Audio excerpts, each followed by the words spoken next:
There, football fans. It's another week in the Premier League, and myself and Matt are ready to take you through it. All 10 games. We'll break them all down, provide you analysis, leans, and bets for all 10 games. Match, how did you like match week number two? One of the most entertaining probably in a long time when you think of Tuchel versus Conte. Yeah. That was incredible stuff. I mean, the scenes there were amazing. Two coaches just that have so much fire and passion for the game going up. So you love to see that. I cashed a little a half unit kind of winner there because I had Spurs plus a quarter, so that was really lucky. So it's nice. It's always nice to get those when you're on the wrong side of it, but you still end up cashing. Love it. Right. I mean, if you were a Chelsea backer there, that really stinks because they dominated the game. They were better.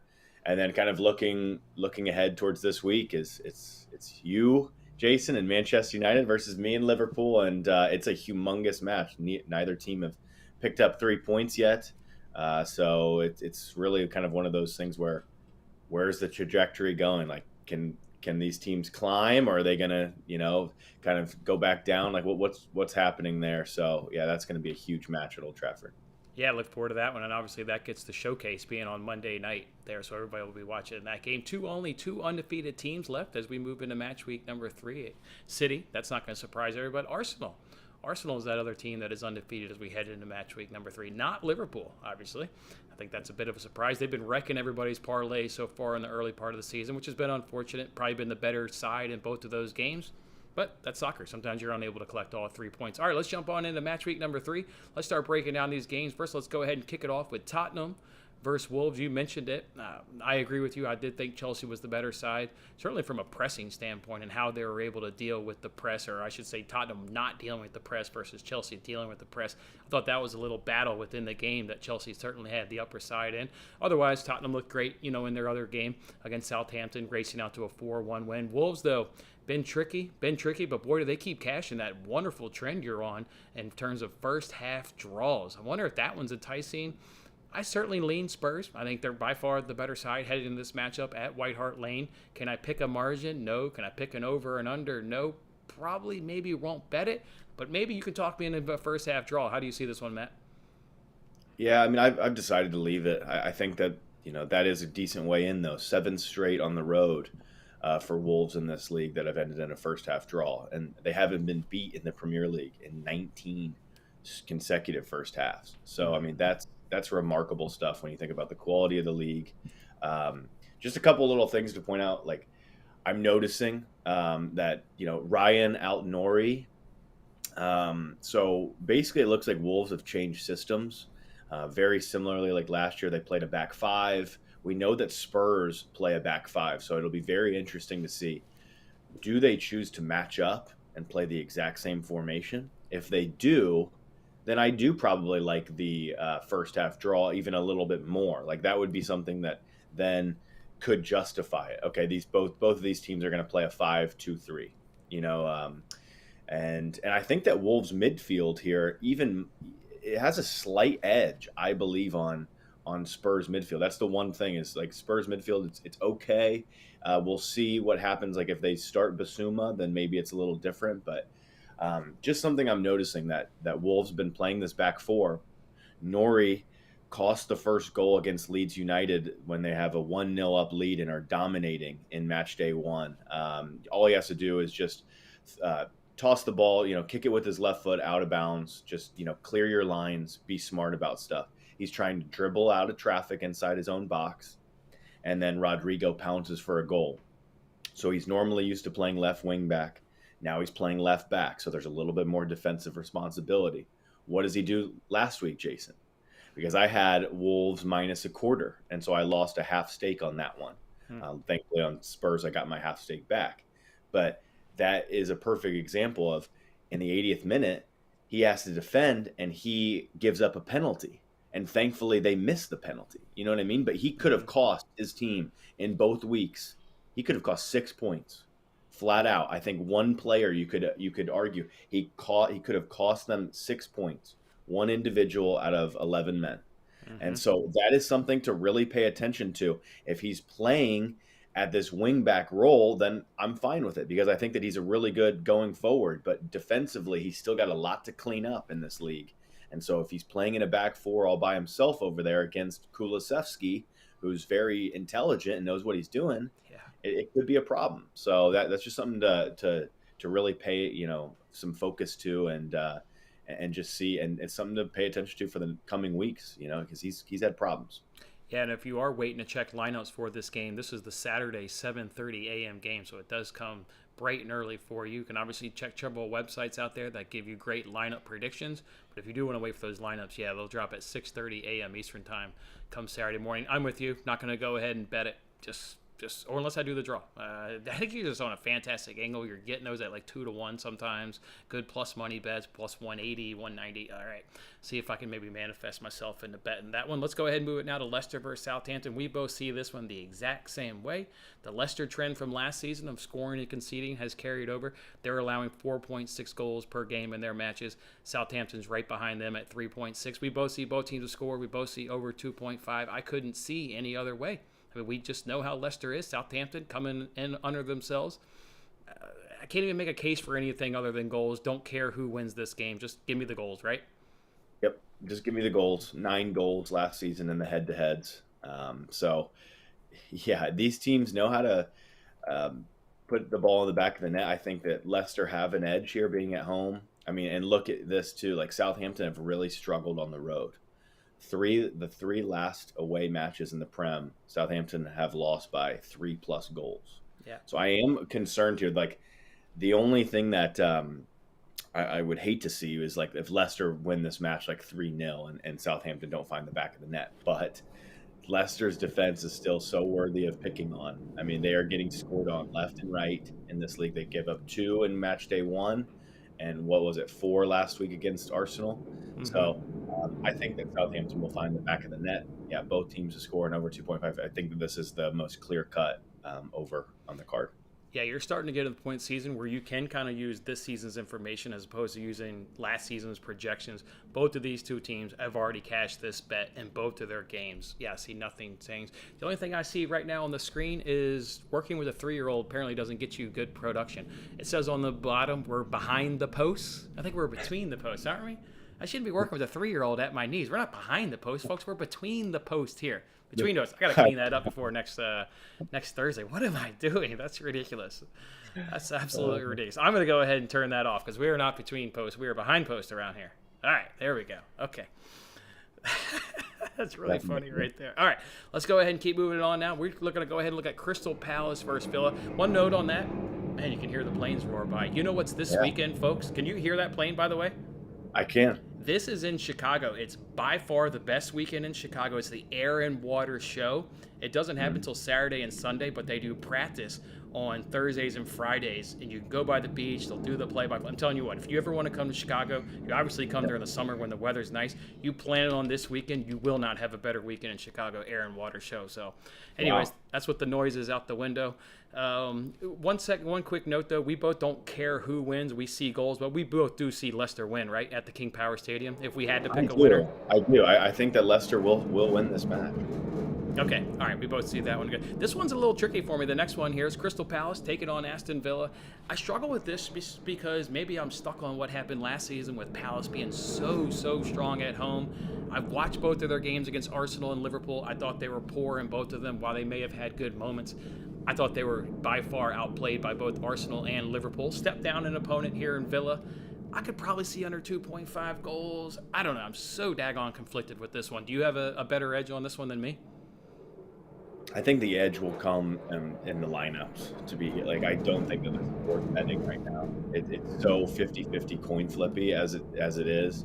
I have to find an edge in the lineups, I think, to bet this one. And I think that there will be, though. I do lean with Palace. They were great at home last season. Like, Palace even underperformed last season. They were a top 10 side, which is a great finish for Palace. They were 6th in XG last year in the league, Jason. Top 6 in XG. Okay? I think that they're better than Villa. I do. And if the lineup, kind of shows that, it's going to be a good lineup for both sides, though. But I'm a huge fan. Huge fan right now, Jason, of this center back partnership between Anderson and Guehi of Palace. I think it's the real deal. I think it's something that you want to bet on. And so if you can find here a draw no bet, I believe, in the minus 125s. I don't Wow. think that Palace are getting beat here. I really struggle to see Palace getting beat here. So I think that draw no bet is safe. Um, Yeah, I kind of agree with that. I'd seen what I lean with them at home at Selhurst Park, so I can get behind a Palace draw no bet for sure. yeah, I think that just that center back partnership is really really nice. Yeah, the books can't split these ones because Villa's lineup is going to be good too. So it's like, Yeah, yeah, minus 124 on a draw no bet at Barstool. So um, I don't know. I struggle. I like these spots. I like this home spot minus 124 and a draw no bet. Like I think the money's safe there. I really do. it looks like we're going to have no Diego Carlos. He's going to go ahead and sit this one out due to an Achilles injury. And then Coutinho came off last week with an injury. I'm not seeing him as a questionable. It looks like he will play. At least some of the websites I use for predicted lineups has him Yeah. in. So I guess he's recovered from the knock he picked up and had to limp off the field last week. Yeah. Let me take a look at this here. Yeah, Carlos. Oh my gosh. He ruptured his Achilles tendon. Yeah, last week. Yep, he did. Yep. Oh my god, that was their huge signing. Yeah, from Sevilla. Yep, exactly. Yeah, that's gonna be a Oh massive blip. I mean, it's no. gonna be an Why has nobody absolutely. been like talking about this? I haven't heard I mean the I mean, premier they could injury. slide Mings in, right? Mings has been coming off or he's been on the bench. He's not a Diego Carlos, but I think Mings is a very capable center back, and they're gonna For just sure. slide him For right sure. in. So But my gosh, like in terms of this league, Jason, like this is how this league if you don't have the depth at yeah, that position, like next thing you know, because I think that Mings has actually had a little niggle here in there, like over in the preseason. So now do they take? I'm not seeing him on the injury report, but I mean, this is yeah, like where when something does happen, a little calf, little ankle on Mings or Kansa. I mean, holy, they're going to be a fade. They're going to be a complete fade. So, yeah. wow, that's a huge. I mean, they just dropped 30 million in the bucket, and that's gone for a whole year now. Yep. Yeah, it's a big injury, big blow to them. But I'm with you. I like Palace more at Selhurst Park. Probably not betting it, although that draw no bet is really enticing right there at around -20, as you mentioned. All right, let's keep it moving on. Before we keep moving on, remind everybody we got that comment section open. If you want to let us know what your leans are, let us know what some of your best bets are. We'll try and circle back at the end of the show and grab some of those questions. Let's keep it going now with Everton taking on Nottingham. I'm looking for a little bit of a I don't want to say regression by Nottingham, but it was an easy game for them in terms of getting up for it. They hadn't been in the Premier League in forever last week. It was at home. You knew that ground was absolutely going to be rocking. And credit them, they absolutely took advantage. This could be maybe a little bit of a step back for them. This is going to be a hell of a game, though. Everton's going to be in a relegation fight all season long. You would expect Nottingham to be around there. Nottingham's cashed under 2.5 in both of their games. Everton's only averaging 2 goals per game in their 2 matches. To this one's cagey. I'm not sure Everton can actually get the work done, though. I'm not sure Everton will walk away with 3 points. Be surprised, or I won't be surprised if they split the points here and also under 2.5 cashes in the process. What about for you? Yeah, I think that I'm a big Nottingham guy here. I think because it's more so it's not really a bet on Forest. It's more so a fade on Everton, in a sense of like why are Everton odds on? Um, how are Everton going to score? I mean, they just don't have the forwards right now to get the job done. I think in this league, and Forest keep making signings. I mean, it will be. It's definitely a side that has a little bit more continuity in Everton being at home here. They're regulars in this league versus the up and comers, but I mean, I look at Forest's front line and I think it's better than Everton's. So I think that they have a goal in them, Forest. And Mm-hmm. that basically means do I think that Everton have 2 goals in them? No. No. So I'm going to take the plus half at -105 here, and hold my nose. This one isn't going to be easy because I thought that Forest got completely dominated really last week by West Ham, and we're lucky. But I think that Everton and West Ham are so far different. They're yeah. on the opposite spectrum of how to create chances. So, yeah, I am interested here in a Forest double chance, and I wouldn't talk anyone off of stretching that out as well to plus 3/4 of a goal and paying a little bit of juice. Because that's that thing where it's like, do you think that let's say Everton win by 1 goal. and you have $140 stake to win 100. So you would only lose 70 versus losing minus 105. So it could cover your base of $35 essentially, if you take that route. Because I would be shocked if Everton won by a margin here. Yeah, that's not happening. Everton doesn't have the firepower. I mean, what they traded, or not traded, what they got rid of in the summer transfer window, the injuries of Calvert-Lewin, Andrew Townsend still out with the injury. They don't have enough firepower to get 2 goals in a game. I mean, they've yet to do that. A 0, and they got 1 goal against Villa, and even that was an own goal. So they still have not got a goal, generally speaking, on their own foot. So. Yeah, okay. Love that play right there, backing Nottingham on the road there at Goodison Park. Let's keep it going here with Fulham taking on Brentford, a Fulham side that has certainly got lucky through the first 2 games. Brentford side that looks really good. They're just looking good. 2 games. They've cashed the over in both of their games. Their games are averaging 4 goals per game. Vastly outplayed Manchester United last week in their encounter. This one, I see goals. I'm going to be probably backing on over 2.5. I haven't booked it in yet, but I could see over 2.5. You could probably maybe see Fulham getting a goal. But if they don't, I think Brentford's more than capable of covering the over 2.5 on their own. So what do you see in this one? A match that I see very similarly to Everton and Forest in the sense of I want the road side on my side, like taking the plus a quarter. I don't understand like why. I think that this should be like minus 110 on both sides and a draw no bet. That's how I see it. So I'm going to get a side that I think creates more clear-cut chances, plays better football. I'm going to take Brentford because I think that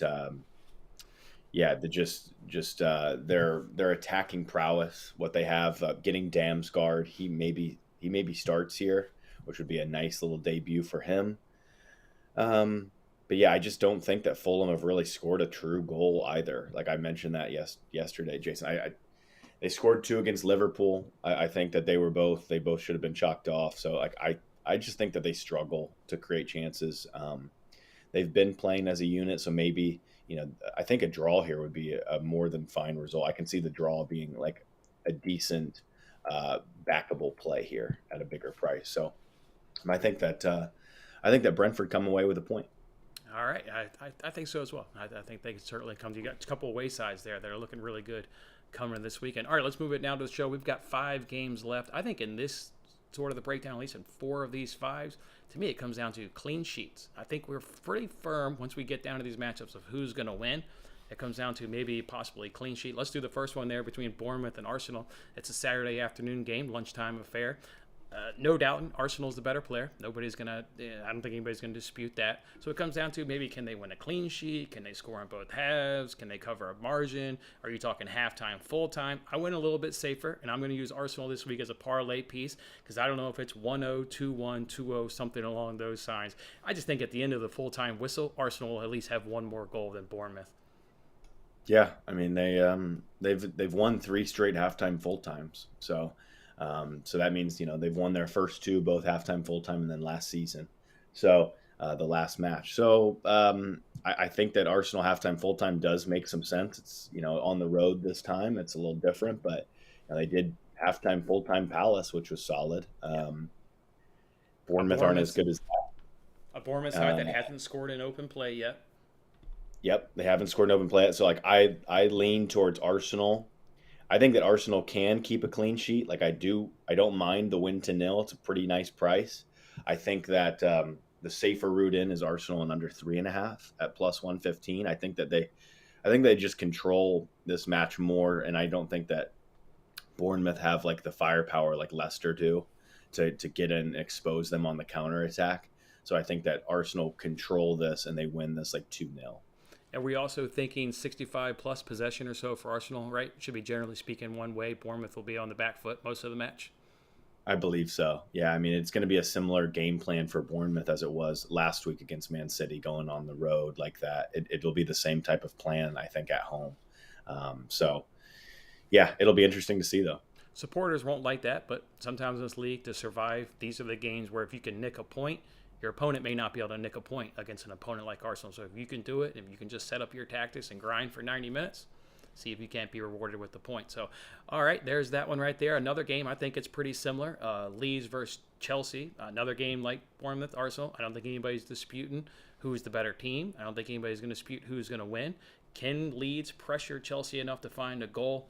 I think they're only going to get a few chances. And boy, I love Mendy back there between the posts. He's an absolute worldly right there.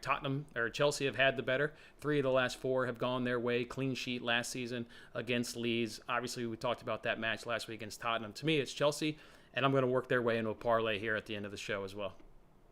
Yeah, I don't mind that. They're going to put enough pressure. That's what you if you were to talk about which of these two teams can keep a clean sheet, I'm with you. Take the Arsenal win to 0. Don't do Chelsea. Leeds is going to apply pressure, and that would make me a little bit nervous. Then I got a decent one here, okay? Because look at this. All right. Conte's out. It seems like a muscle injury, a hamstring. He said he feels it pretty strong, so not good. That's the quotes from the manager. So not good. Guess what, Jason? That means this match is going to be a little bit more open. Yeah. Because that's what he does. He is the stopgap. I mean, he stops everything that comes his way. So the midfield already takes a sharp decline. And in terms of controlling a match for Chelsea, it takes a sharp decline. This could be a sneaky little both teams to score. And yes, the over 2.5, but like a BTTS and Chelsea to win. I think that Chelsea still have too much quality for Leeds. But yeah, I mean, I like Leeds attack. But then here's the other thing. Here's the flip side of it. Bamford, which here let's read about really quick.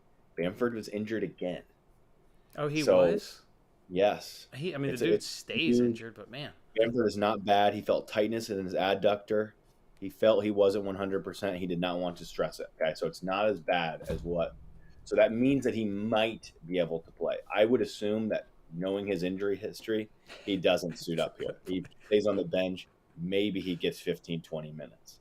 That's what it looks like to me. Leeds could be bad. Guys out. Dallas, Ayling, Firpo, Cooper is not going to make it. So they've got problems here. I think that Chelsea will have too much quality. Now when I look at that, if Bamford was there, let's say Bamford starts, that means that he's probably 100%. I'm interested in a both teams to score in over 2.5 or a both teams to score in Chelsea to win. I do think that Leeds can find the back of the net, but I do not trust them without Bamford. It's as simple as that. Yeah, and Leeds is back to their old tricks from 2 seasons ago of cashing both teams to score in over 2.5. They've done so in both of their games, obviously so far this campaign. So, all right, maybe be a lineup checker right there, see if Bamford's in. That's obviously their guy leading the line. Let's go ahead and move it now. Let's circle back to a game. I skipped one on my notes by accident. Let's do West Ham versus Brighton. We talked about this one the other day, we did, and I've just been impressed with Brighton. I like Graham Potter, one of the top managers in the league. I would put him in the top half if we're ranking managers in this league. Love Graham Potter. Brighton's been really good, beating Manchester United, they got that draw against Newcastle, but to me they were far in the better side against Newcastle. Had Nick Pope scrambling, had defenders scrambling, just a fantastic performance by them, even though they were unable to get the 3 points. I think they can hang with West Ham here. They lost some key pieces this summer, but credit Graham Potter, and that's why I'm not scared to back them. I think this one's going to feel low scoring. Can you pick a winner in this game? Well, 6 of the last 7, they've been a draw, and in those 6 draws, 3 of them have been 1-1. So if I'm one of those exacto kind of guys, maybe you sprinkle a little bit on the 1-1 correct score. I think this one ends in a draw as well, but I see under 2.5. I think this one's going to be cagey. Brighton's going to stifle West Ham, even though they're desperate right now, sitting in 19th place. So give me under 2.5 goals. Yeah, this is the one that I slightly just back the trend, so it's a little bit different than 7 straight both teams to score yeses have come out in this match. And so this is one that might need to get grabbed sooner, because I think that people will start to realize this, the sooner we get to the match, it could get steamed that way in a sense. It's minus 135 now, but it could be, the kind of word gets out there, the steam comes in and it's minus 155 before. I wouldn't like it nearly as much, but I do kind of like backing, the trend here that's saying these two teams, they are pretty good going forward. They play nice football, both of them. I like the way that West Ham plays football. It's really nice to the eye. Same with Brighton. both defenses not as strong as their offenses. Thus, no wonder 7 straight both teams to score yeses have come in this matchup. I think it comes in at 8 straight. And I think I like both teams to score yes here. Just probably want to check all my bases here in a lineup sense, and hope that line doesn't get steamed up too much. Because if it's sitting at that same kind of number, and I see some good attacking lineups, that one will be on the card. Yep, I agree. That one looks good. It could possibly 8 straight. Like that stuff, man. I'm gonna probably add that one to my card. Good stuff right there. All right, let's move it now to another game where it's probably debating whether or not it be a clean sheet. Can they score in both halves? Can they win by a margin? Can it be halftime, full time? We're talking about Newcastle taking on Manchester City. Boy, last season's aggregate was 9-0. City has dominated this head-to-head like they've done everybody else. 2 straight clean sheets in 5 of the last 6 head-to-heads.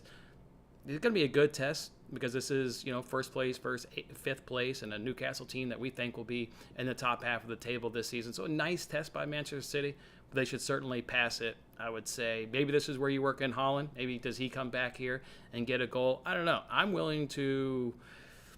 It's always priced so hard to back Manchester City. That's why I haven't done it. Probably just drop Holland an anytime goal-scoring parlay, but you never know where the goals are going to come from. I don't know. Maybe just leave it alone. What do you think?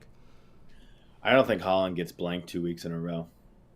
I just don't see it. And the prices for him on the road are, they're more favorable for us to take. And he bagged a brace in his first road match in his debut. And now here we go again, where City won the aggregate, like you mentioned, 9-0 last year. I'm on Holland anytime goal score, -150. That's definitely going to get included. I think that we should try to do and come up with a anytime goal scoring parlay, Jason. Okay, cook one up here. Another one maybe would be like Jesus.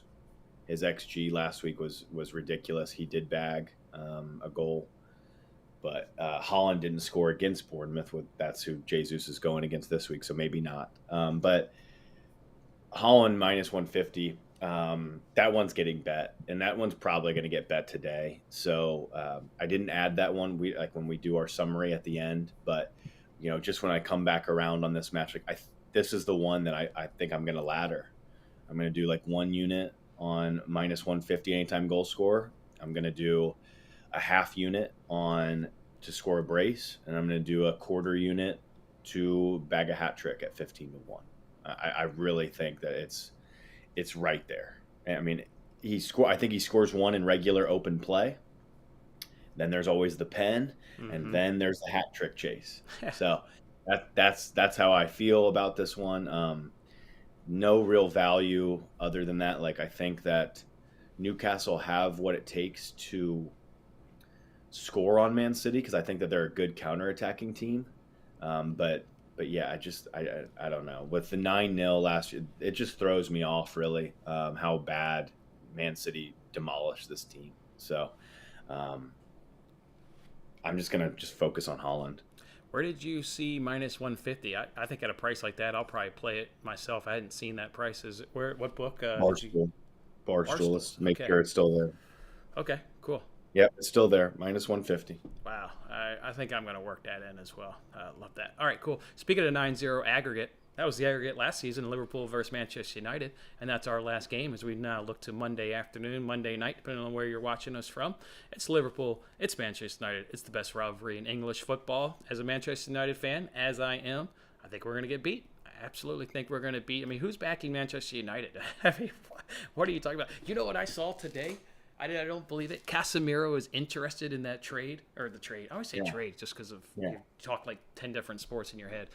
He's actually, are you telling me he's going to leave the Bernabeu to come to this mess at Old Trafford? This just speaks of how much guys really want to play in the World Cup, because he didn't start in the opening game there in La Liga. And I think maybe he sees his playing time being chewed into. Either way, this is the guy Manchester United needs. They need a midfield because with Bruno, with Eriksen, with Fred, or they put Mick Fred in, I don't care. It's a step well below every other team in the Premier League in terms of a midfield. No Nunez, so I'm unsure about the margin of victory. That's the only thing. But I like Liverpool to get 3 points this Monday at Old Trafford. Yeah, could it be the new midfield of Fred Miro? Right. I don't want to see Fred. No, I don't. No. Hopefully Fred goes the other way. The Brazilian Fred Miro combination. But I do agree with you in a sense. he might need to leave to keep his place because he normally starts over Fabinho for Brazil, but like that one's definitely been getting closer and closer as like the last year has gone on. Like Brazil might really need to consider playing Fabinho in that center defensive mid role over Casemiro. So that one's going to be really close. I don't know, Jason. This one is so tough. I've got to wait and see. I got to like look into lineups on this one. I think that it's a decent lean early on. I think that this one's going to be cagey. I think this one's going to be cagey as hell. Ten Hag's first match for United against Liverpool. I think that Liverpool's offense isn't really flowing as well as it normally does right now, and I see under 3.5 at minus 155. That means you can probably find under minus 150 on an under 3.5. I don't see 4 goals in this one. It's that classic derby mentality where it's going to be tight.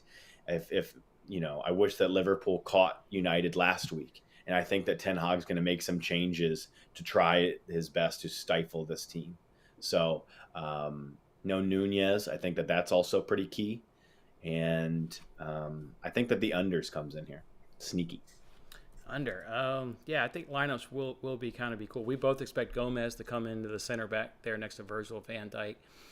I don't know if under, man, you talked about just with this rivalry and how heated it is. I mean, look at 9-0 aggregate last year, and that's when Manchester United was struggling last year too under Ralph Ragnick, and Liverpool came in and just stuck it to them. They're going to want to stick it to them again and just bury them. I mean, just quite frankly, bury them. So, no Nunez hurts. I'd be nervous on an under 3.5. United can always chip in with a goal. You can always chip in with a goal, especially at home. People want to say they want to get up for a big match. Okay, they certainly can. So, I could see Liverpool winning 3-1. That would make me nervous. That'd make me nervous. It's possible. I don't see Liverpool scoring 3 for some reason. I just don't I'm looking at them and they're just not flowing right now. And so that like makes me think that these lines are slightly inflated and they're just not flowing. They're not flowing right now. So that's my kind of reasoning. Palace definitely made it tough on them by packing it. Even with even with the man advantage, Palace was still kind of packing it in. And inviting Liverpool to come down the pitch. United's not going to pack it in. Obviously, not going to pack it in at Old Trafford. It's going to be more of an open game. And I think that'll help Liverpool's football out. I see scores. I see them goals. I'm seeing goals. Going to bury my Manchester United. We're going to be 3 games in, 0 points, and I'm going to race to get in that relegation bet because it's all going to fold. Bernardo's going to crush the dressing room, and you can get some absurd price on them to be relegated. And I'll hold on to like a $10 bet for them to get relegated. Yeah, I know that. My friend texted me. I wish I would have bet that. I wish I would have bet that like 3 weeks ago. I mean, I'm not saying it's going to happen, but I wish I had that in pocket. My friend texted me after the loss to Brentford, and he said, "You ready to switch teams yet?" I said, "I got to at least wait till they're in the championship to switch teams. Yeah. Like, as long as they're in the Prem, I got to ride with my squad. But if they fall down the championship, I'm off that boat." That would be amazing. Yeah, I can't root for a championship team. I don't watch those matches, so I got to figure out somebody else. Right. I'll just go grab one of those kits out of the closet, and they'll be the new squad. No, that's actually so funny. My buddy recently, like he's always been like kind of a somewhat homerish like United fan. He's always just liked them a little bit, but when he went over there, he went to a Brentford match when they were in the championship. And so now what's been happening over the last year, he's like, screw this team. Like, I'm a Brentford fan now. And so it's just, I don't know. It's funny. Love it. Stuck it to United with that De Gea howler last week.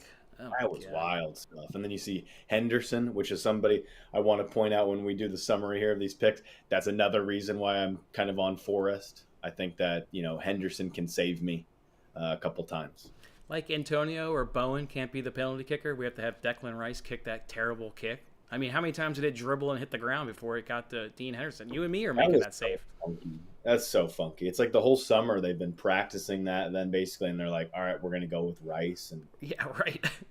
I don't get it. I mean, look at that. That's another little one. Mark Noble or whatever has always been their pen taker, and now he's retired.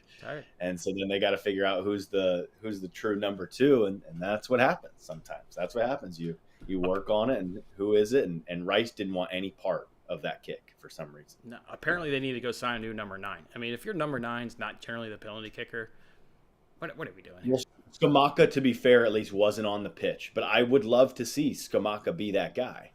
Was I mean, Antonio was on the pitch, right? I'm telling you too. There is one other thing. I watched Skamaka when he came on in the Forest match. I think that dude is an absolute bulldozer, Jason. Wait till you see that guy. He is pushing and shoving everyone. He's shouldering guys off. He is strong, tall. He is going to cause some problems in this league. So like keep Skamaka on your mind. I think when they let him go and they finally say, Antonio, look, dude, like 5 years ago you played fullback for us. Like we need you to come off the bench to play striker. And they go with Skamaka, which they should be doing already. Skamaka should be leading this line. He's an anytime goal scorer waiting to happen. Yeah, I remember watching him last year for Sassuolo. Yeah, he's good. All right, let's go ahead and get into our official bets. I'm going to add that both teams will score. I'm about this close to doubling down and having two bets in that West Ham game. But as for now, you can see Leicester and Southampton made both of our cards for both teams in over 2.5. I'm going to ride under 2.5. I love your both teams to score angle, though. May get to that window on that one. And then Chelsea, Arsenal. I mentioned having a money line parlay this weekend. Those are the two teams. I feel confident that they both walk away with the point. So dropping them in a parlay. Yeah, I agree fully on the Leicester Southampton train. And then, yeah, hopefully Dean Henderson, he's going to have to make some big saves. It's going to be tough, but it's just like, why are Everton odds on? Like pretty much right now with the way that their front line is, pretty much give me just about anything against that. And, any head start, and I wouldn't talk anyone off of taking a little bit of juice and buying it to 3/4 plus 3/4 of a goal minus 140 because I don't see Everton winning by a margin. Okay. All right, good. So let's go ahead and cook up. You got 5 minutes. You want to cook up an anytime goal scoring parlay? Yeah, I'm down with that. Let's. I'm going to drop over to Barstools because they always do have the best soccer prices, it seems. They do. They're the ones that I use. Like I would never use Barstool other than for soccer. So it seems like I'm using Barstool the most nowadays. All right, so I'm dropping in Holland. We both agree Holland should be dropped in here.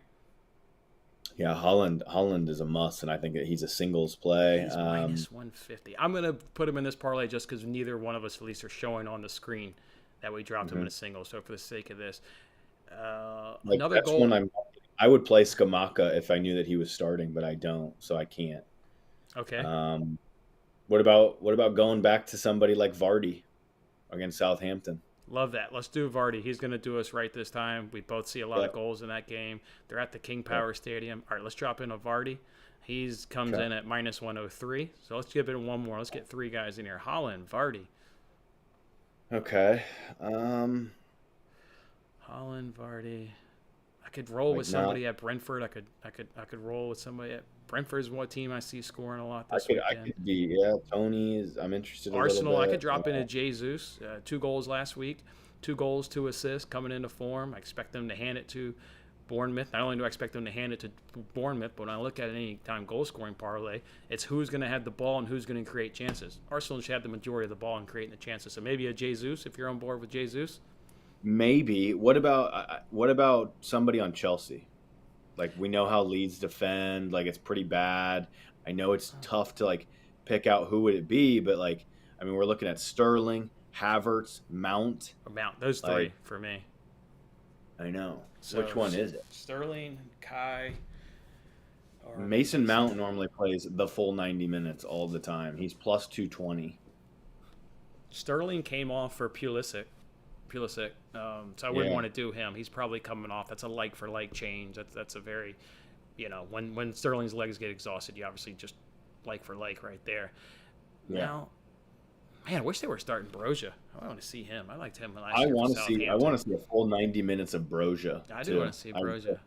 I really, really do. Let's see here. I'm just kind of putting them all in here. Is there a Chelsea player you feel more confident than Sterling? I mean, not Sterling, than Jesus?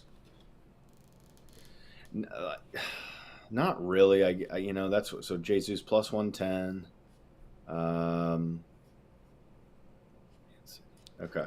So that's what's tough about it is I mean, you think that Jesus is the guy, but there's also guys on Arsenal that could score for sure, like Saka, those guys. I mean, so 21, basically 22-1 on the 4 of them. And then if I were to take off Jesus, and that was with Mount. 22-1. Mount is plus 220. So he's a nice price. And then it's 10-1 if we were to take off Jesus and just roll with Mount. And then if we were to take off Mount and roll with Jesus, it's probably going to be like that classic, like 6. 6-1 it is, yeah. 594. Yep. Yeah, that classic 6 number. So it's tough. I don't mind like this like plus 220 Mount. I just think I think that Bournemouth, the way that I watched them and like how Holland didn't score last week, how far they're sitting back. Like I think that Jesus will score. I think he might get a penalty, like to in that sense. But I think that Chelsea Leeds is about to be like pretty open, and I think that there could be a lot of goals. So I think that there could be more goals in Chelsea Leeds. So that's why I like that one, and that's at 10-1. So I don't know. You go with the 6-1. I'll go with the 10-1, and we'll just hope that we all hit, and then maybe the 22-1 comes in. Jason. All right, these are obviously fun. I like Vardy and I like Holland a lot. All right, and just for clarity, this is a fun parlay, nothing on the official card. We're just sprinkling some of our own cash on this one. So I'm going to go with Holland, Vardy, and Jesus at plus 594, and you're going to roll with Holland, Vardy, and Mount at around 10-1 is what I heard. Yep, plus 958. So I mean, if you shop around a little bit, you might be able to find a 10. We also have joked last season 2 times. We joked when United and Liverpool went head to head, we should have something on it.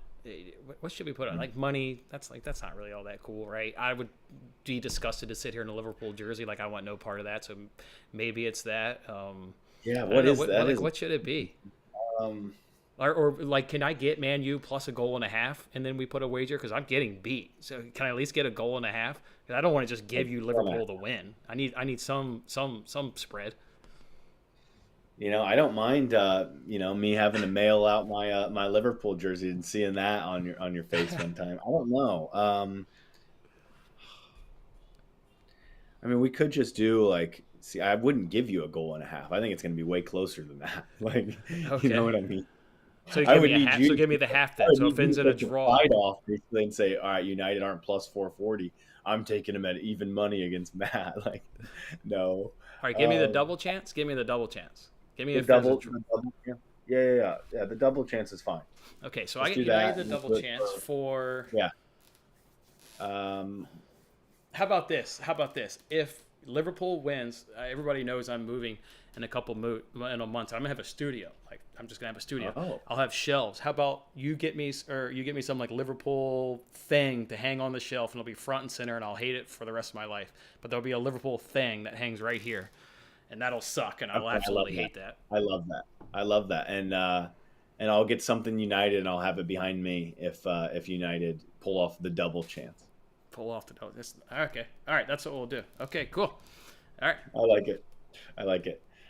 All right, guys. Match week number 3 in the Premier League. Make sure you're following us both on Twitter. That information is down there at the bottom of the screen. Matt likes to add some cards once the lineups come out, and I'm going to be doing the same. So make sure you're following us on Twitter. Good luck this week. Enjoy match week number 3, and we'll see everybody back here next week. Thanks, guys, for hanging out with us. See you, Matt. Yep, thank you.